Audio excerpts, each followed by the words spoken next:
Well, obviously we're getting ready for the spring contest. I don't know if you want to call it a scrimmage. We kind of do what we do. Won't be much of a scrimmage, to be quite honest. It'll be more of situation football and watching some of the younger guys compete in certain situations. Today we kind of presented that again to them. We got into the 2-minute just without being competitive with the offense. We want all the quarterbacks kind of go through repetition of that. This practice was dedicated to Kevin Mawai. We used to have these type of practices in New York where actually, if you witnessed after the team period, the offensive line and defensive line went in. So this was Kevin Mawai's practice in New York. I told him to break it out today. So he was smiling. He said, that's my practice, I say. That's my practice. So I told the players, it's Kevin Mawai, hey guys, go in. And I think where we're at right now, the key for us is just getting through the next 2 practices without any injuries, and then getting on with the spring development, which is vital for us because we're so young, and we have some more young guys coming in, but really getting bigger and stronger. I think that's the key. We're kind of figuring out who we are a little bit, especially on defense. I think now the system's been in place 2 years. There'll be some more players added to that. Offensively, we still have a quarterback battle going on, and I think all these guys done a good job of competing. Each of them have, they up and down in days, but you expect that, and that's almost not fair to them because, one day they're not going with the number 1 team, and they're just doing 7-on-7, so it's hard. But I think it's the right way to do it right now. When we get into the summer, first week or 2, we'll figure out, which way we're going. It's going to be a hard decision. All these guys have done a great job competing, but we're in a good place right now, I think. I think that the culture is starting to change a little bit, and the players are understanding what's expected. And I think it's good for the 20 guys that are going to come in here because they're going to set the tone. This class here will set the tone for the 20 young players we have coming in, and we're excited about those guys. So, knock on wood, let's just get through these next 2 days and we should be fine. So is Thursday just going to be Fed mode then? Yeah, the live part will be the V-drill, and it's just Yogi and the Pac-12 network, obviously, that's for television. I'm a television guy, too. So people excited about playing tackle football. And then we'll do some tackling in from there and stuff. I'm not big on that. I'm just, and maybe that's the pro football in me, where I just think you can teach tackling and you don't have to take guys to the ground. And I think we've done a nice job of doing that all spring. I think we'll be a better tackling team. Now you say about the guys getting tackled, I don't worry about that too much. I just think, in today's world, safety is always critical, and you can still get work done without having live tackling. Now some coaches are opposite, but I've always been that way, even in pro football. We tackled in the preseason. A lot of the starters didn't tackle a whole lot because they didn't play a whole lot. So I just think if you practice it correctly, when it starts, we'll be able to tackle well, and I think guys will be able to break tackles. So that's just how we've done it. We did it that way last year. I don't think it hurt us. So I just think that's the mode we're in now. And just situationals for 11-on? Or yeah, it'd be situation football like we kind of did today. We've been doing that the last couple practices, creating situations for the quarterbacks and for the team, just moving the ball, whether it's backed up, midfield, in the red zone, down and distance situations. This team did a pretty good job when it came to situation football, and I'm real big on that. I just think that games get away from you, and when you can't play for the players, and when the game starts, they're out there, and you can make some decisions for them, but they got to know certain situations in the game, and I think smart teams are aware of that, and the more you can put it on these young quarterbacks, I think it's important. So we'll do some of that. The practice will be somewhat similar to this. It'll be 2 more team periods. We'll start it off with the V-drill, get everybody excited about that. And we got Joe Conley, who's our strength coach, and I call him Michael Buffer because he's actually going to introduce the guys before we go. We'll give it to the Pac-12 network so they can talk about it on television. These are the 7 opponents, and here we go with the V-drill. So the players will be excited about it. And then we're going to try to keep score in the scrimmage, I should say scrimmage, but the practice. We have 4 quarterbacks, so 2 will play for the Maroon and 2 will play for the white team, and we'll keep a store. We'll give these folks obviously the scoring of how we do it, And we put it up on the scoreboard. And we've done it in practice a couple of times now. The players like it. So we'll do that in certain situations in practice, so that should be fun. It's well documented that your numbers are thin in some positions. Yeah, defensive line. And wide receiver too, to some extent. Does that create an incomplete picture as you end spring practice going to fall camp? Yeah, because like last year, you know, when you think about the freshmen that came in here and ended up playing, so it's kind of, I'm not nervous. I'm really not. You guys know me by now. I don't get nervous. I just coach. And I coach the guys that are available. I think the guys that are getting the reps, it'll help them. But there's help along the way. It's coming, and good help too. And so that's going to be a lot of fun. The key was quarterbacks. Get the quarterbacks in there. Now, it's not fair for those guys because the problem with quarterbacks, like anybody else, when the receiver is playing with quarterback A, B, or C, the ball comes out different. There's no chemistry yet, and we understand that. And so I'm not worried about that right now. We just want to see how the quarterback runs the offense and the decisions they make with the players they have. But eventually, receivers, offensive line, running backs, they got to work together. I mean, you can see how we practice. We're under center a little bit more. We're going to go under center. And I said that my first year. Probably do a little bit more. And so that's critical because now all of a sudden the quarterback has to turn his back away from the defense. That's hard for a lot of young guys. You know, it's hard for guys going to professional football. That's what hurts a lot of these college quarterbacks. They have the gun and you have to get under center.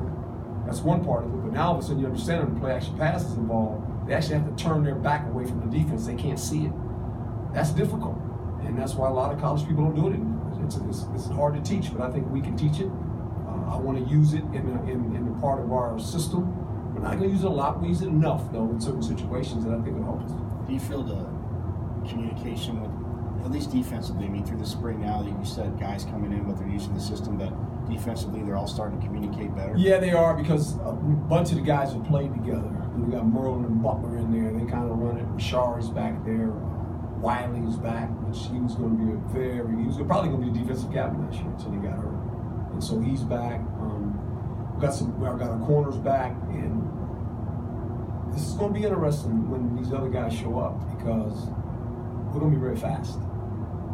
We're going to be faster. And we got some guys that can run on the back end, and we got some guys that come in here and play the wide receiver that can run too.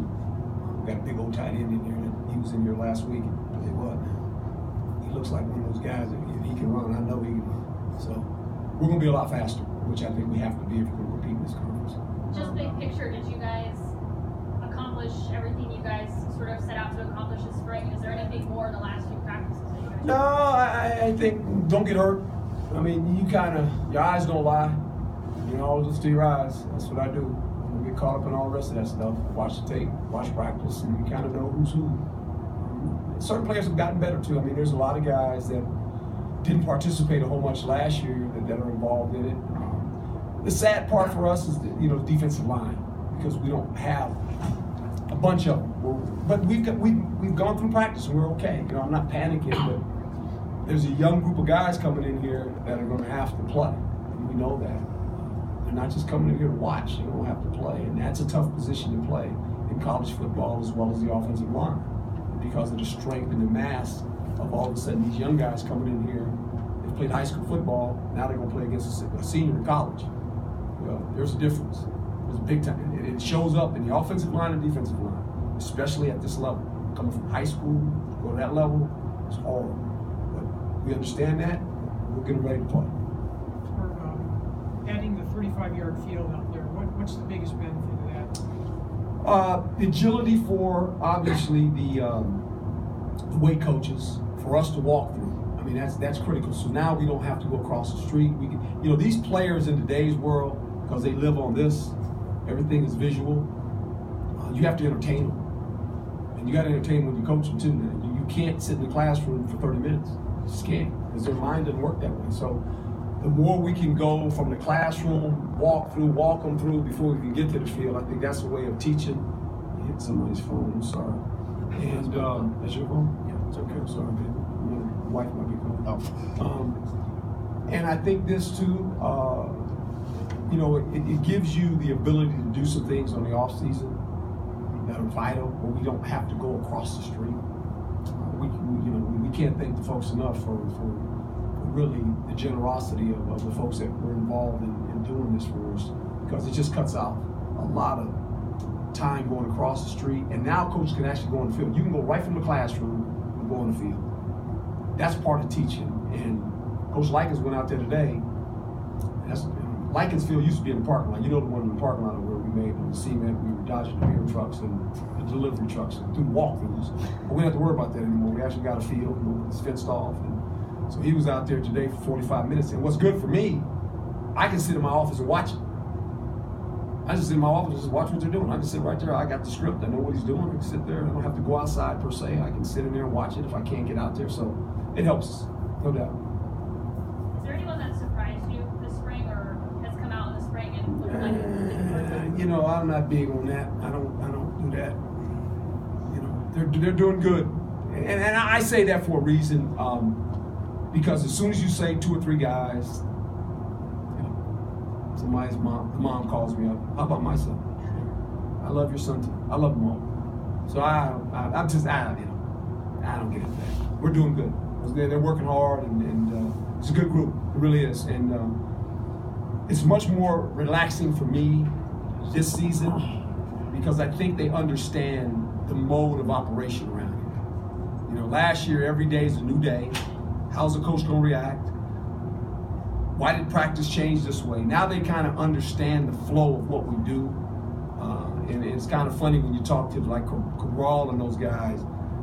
They just sit there and smile because they've gone through it. You know, they've seen it. They know this is how coach goes. This is what he does. This is how we're going to do it. And we're not going to change. He's going to do it this way. And so that's fun for me. I think for the staff too, because they know what I'm going to do. They got an idea of how we function. You know, when you try to change something that guys have done a long time in college, you know, college football, that clock, they just wear that clock out by, you know, just staying out on the field. And I'm that 2-hour guy. You know, you go over 2 hours, I'm leaving. I'm gonna get in the car. I can't do it. I don't think you have to do 2 hours. I really don't. I just think that you can get it done if you're efficient. I'm about efficiency. I've always been that way. I don't want to waste people's time. Don't waste my time. I just want to go out there. And I think when you become more efficient, you become more focused at the job at hand. And the players understand that. And they appreciate, okay, this is what we're doing. Now, if we mess a couple of these up, well, I can go long now. I'm not afraid of work. I'm here at 4 o'clock every day. I turn the lights on in the building. So they want to come in here with me and work. It wouldn't last 2 days. So I'm not afraid of that, but I want to make sure that practices are efficient enough where I don't waste their time, where we can get things done, because that's football. You got to be efficient. You have to have a mindset of this is what we're doing, let's get it done. And when you play a game, it's about efficiency. It's about making decisions in moments when it's critical, keeping our poise, not being an emotional team. We don't want to go there. You know, we want to be a passionate team, not emotional.